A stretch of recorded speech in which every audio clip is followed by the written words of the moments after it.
C'est un match au finish qui va se dérouler sur la pelouse du stade Vélodrome. On est à la moitié de la seconde période. Aïs. Oh là là, Baresi et Abedi Pelé.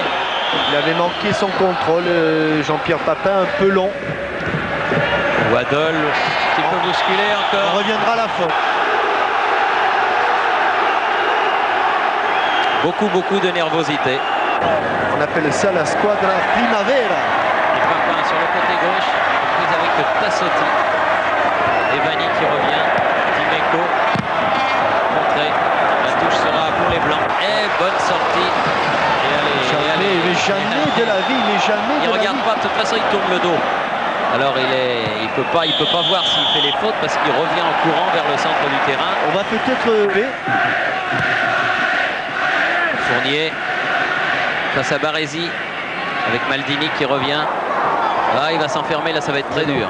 Oui, oui. Et là c'est joué vraiment superbement de la part de Baresi. Abedi Pelé perd le ballon. Massaro. Oh là là là là. Oh, il y a de la faute dans l'air. Hein. Ah, monsieur Moser. Ah oui, carton. Carton. Alors lui, Carlos Moser, il en a un. Oui. Si. Il n'a pas manqué le ballon. Il ne faut pas le perdre, ce ballon. Voilà qui est bien joué. Et Abedi Pelé. Mais pas beaucoup de Marseillais. Juste dans le coin, à un quart d'heure de la fin du match. Ah, l'exploit. Super Waddle. Avec au départ une intervention de Casoni qui est monté, qui a démarqué sur le côté gauche Abedi Pelé. Abedi Pelé centre sur la tête de Papin. Jean-Pierre Papin qui prolonge, et là, alors qu'il sent qu'il est sous la menace de Paolo Maldini,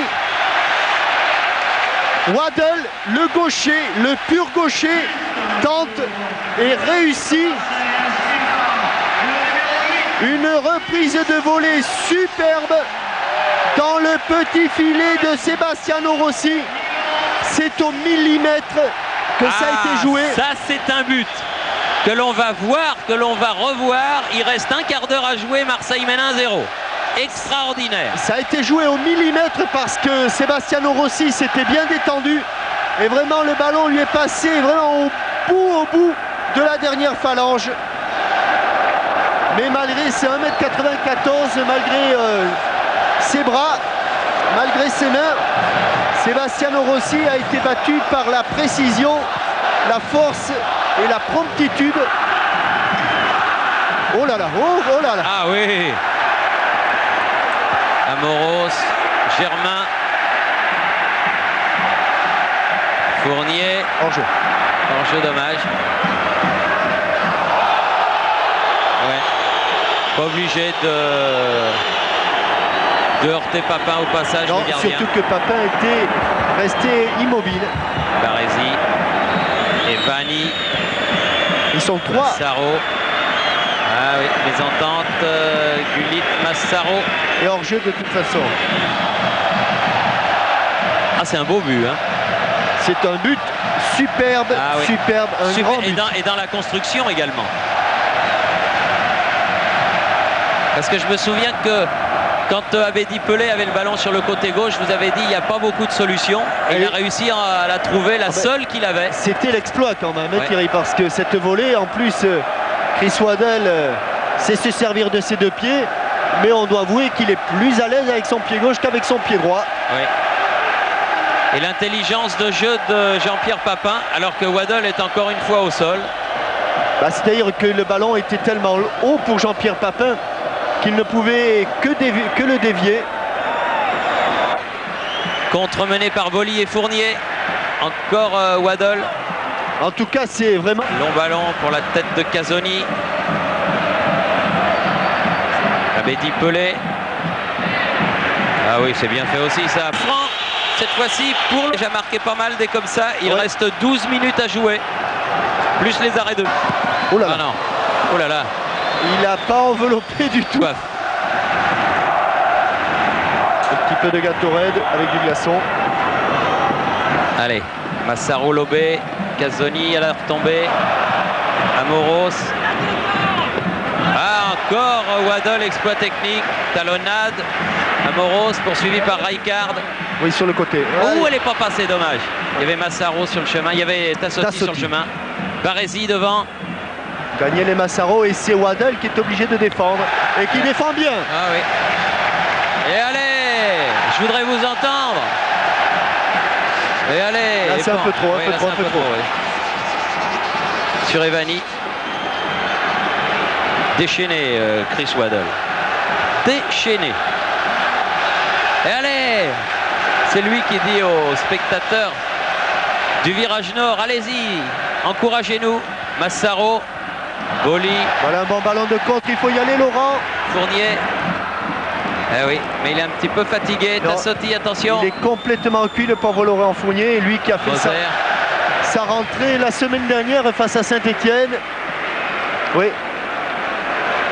Allez, changez-moi. Elle va sortir. Tassotti. Elle va sortir. Et pourquoi c'est... Voilà. Oui, parce que c'est lui qui perd du temps. Attention, parce que je vous rappelle que vous avez un carton, dit-il. En suédois, l'italien Tassotti. Dimeco. Oui. Faute de Tassotti. 8 minutes plus les... Les Milanais ont récupéré le ballon qui se place maintenant en position de milieu de terrain. Gullit. Boli. Ça va. Moros, allez. Comme on peut. Il y a les 80 minutes dans les jambes. Là, on ne fait plus de sentiments. On dégage le ballon comme on peut. Costa Curta. Heureusement qu'il y avait Moser. Abedi Pelé. Un bon ballon. Un bon compte. Faute. Non, il faut revenir, Philippe, vers Chris, il faut revenir. Rijkaard. Massaro qui là n'est pas hors jeu. Saki qui n'a pas réussi à résoudre les problèmes posés par l'Olympique de Marseille et ce diable de Waddle, 3 contre 2. Vercruis sur le côté là-bas, un peu profond pour Jean-Pierre Papin. À droite. Germain. Allez, écarté. Germain. Voilà qui est bien fait. Waddle qui est revenu. Sur son bien côté, fatigué aussi lui. Côté favori, intérieur, fuyant. Il a voulu centrer. Ouais, mais un petit peu comme... De la 75e minute qui vaut de l'or. Gullit, Massaro qui oublie le ballon. Manuel Amoros, Vercruis, Germain. Le ballon bêtement perdu, Maldini, Gullit. Oui, avec encore une faute sur Abedi Pelé. Qu'est-ce qu'il prend, hein? Oh. Il y avait M. Gothals, il a dit à Saint-Etienne, il a pris 200 000 coups. Et là, il en a pris aussi beaucoup.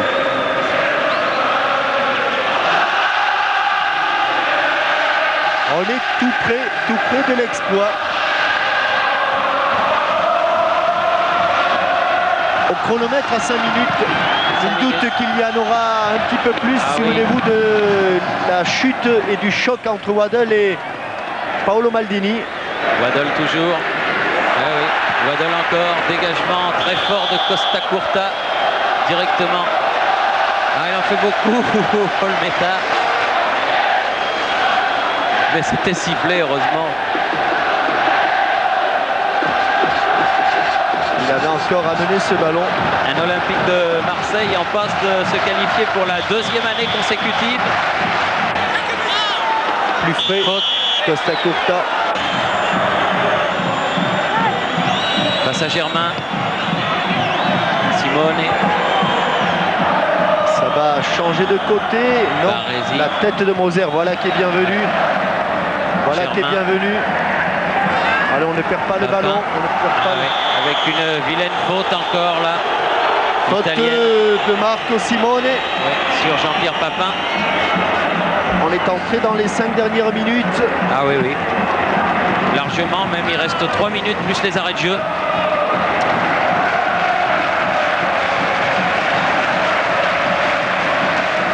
Quel exploit ce serait pour l'Olympique de Marseille. Et on en est plus loin vraiment. Maldini, Manu Amoros, Evani, Verpris qui a défendu, Baresi, qui aura beaucoup apporté à son équipe aujourd'hui. Ce sera bien battu le capitaine milanais et ce n'est pas encore terminé. La tête de Moser. La tête de Moser, véritable tour de contrôle.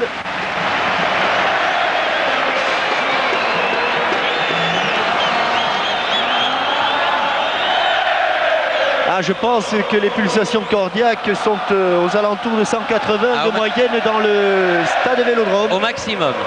Au maximum.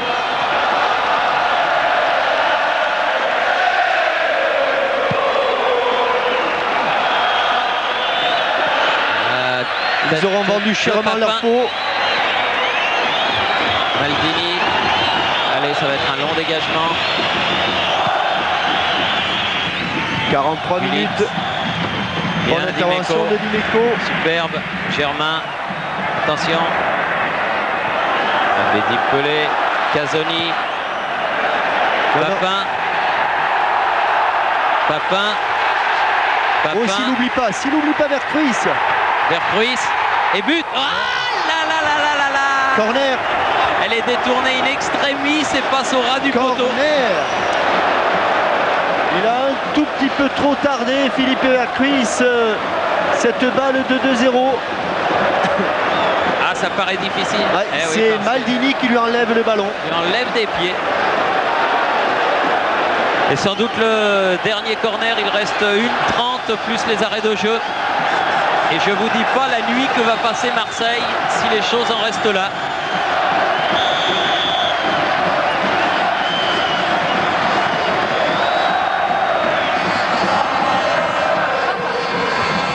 Tête de Rijkaard. Oui, Dimeco raté un petit peu. Ça fait rien, coup de tête. Non, on joue. La dernière minute du match. Moser. Ouais, qui a pris un coup encore au passage. Germain. Abedi Pelé. Ah voilà, qui est complètement perdu. Rijkaard. Attention. Hors-jeu. Massaro, mal joué. Rijkaard, Gullit n'était pas hors jeu, mais Massaro, lui, l'était.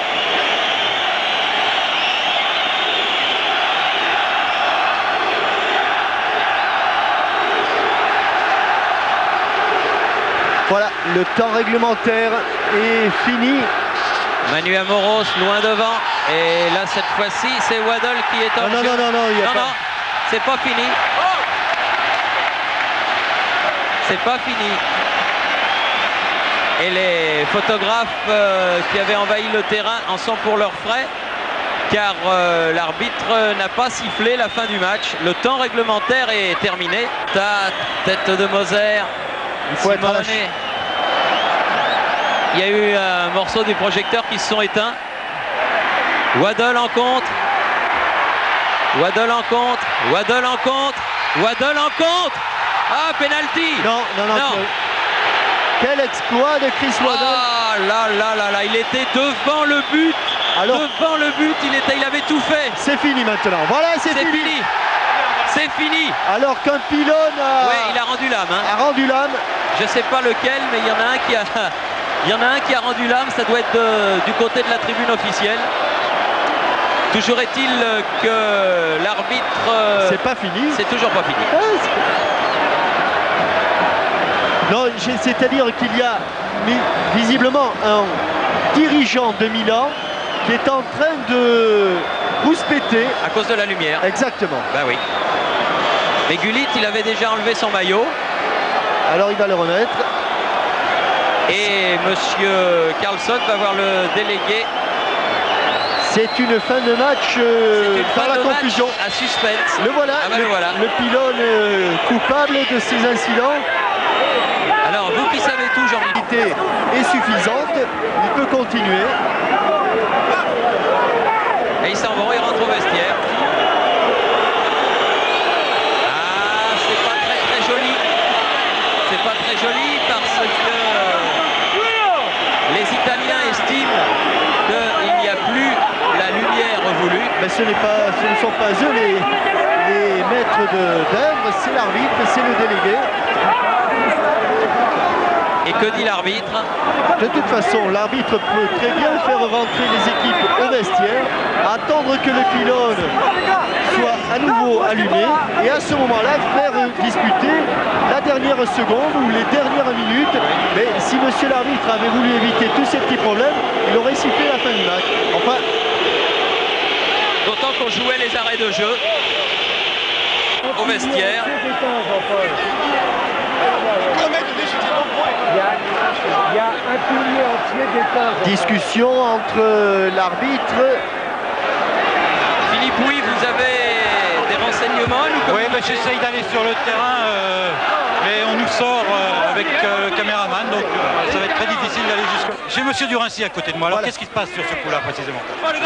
Il refuse de parler. Vous voyez qu'on n'est pas très bavard parce qu'effectivement, je crois que le Milan a joué un petit peu là-dessus pour... Ça c'est sûr, d'autant qu'on jouait les arrêts de jeu.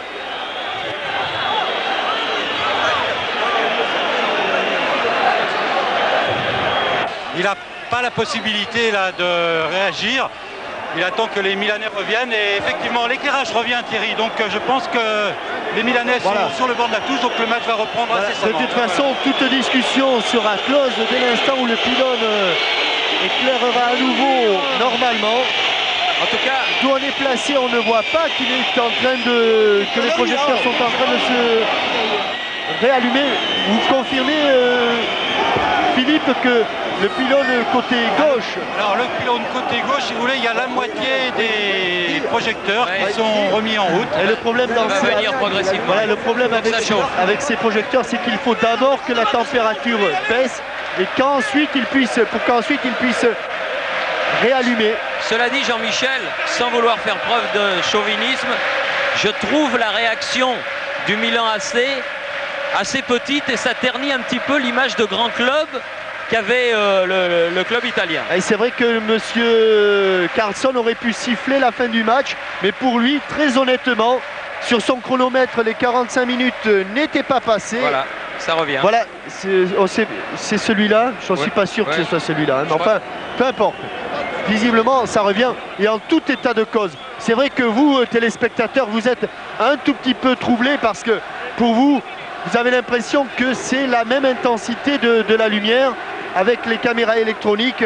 Mais c'est vrai qu'il y a eu une baisse sensible, une baisse en tout cas qui ne justifie pas un arrêt du match. Et le match a été arrêté à 45, 35 ou 45. Lui aussi, il aimerait bien lui doit avoir les pulsations. Il aimerait bien que la lumière revienne et que M. Carlson reprenne la décision. Prenne la décision qui s'impose. Voilà, 45-35, ça s'est arrêté. Voilà, 45-35, il commande. Il n'a pas l'air d'accord, on lui a demandé, il a regardé le pylône et il a dit c'est pas assez. Le problème c'est que dans ces cas-là, on n'a pas à avoir l'accord de Baresi ou pas pour continuer le match. Il ne voit pas bien, a-t-il dit. Allez, il faut. Ou sinon dehors. Ah, il y a Gullit alors. Il manque. Et il y en a 36 en principe. Non, ils sont tous là. Non, mais c'est pas, il parle pas des ampoules, hein, Jean-Michel. Je parlais des ampoules, excusez-moi. Lui, il parlait des joueurs. Excusez-moi.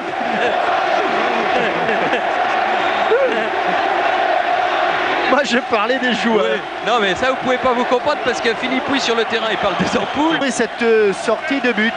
Voilà. Monsieur le délégué de l'UEFA a dit que le match était parfaitement jouable. Jamais vu. Alors maintenant, on rappelle tout le monde. Non, il veut pas Franco Baresi. Non, moi, j'y vais pas.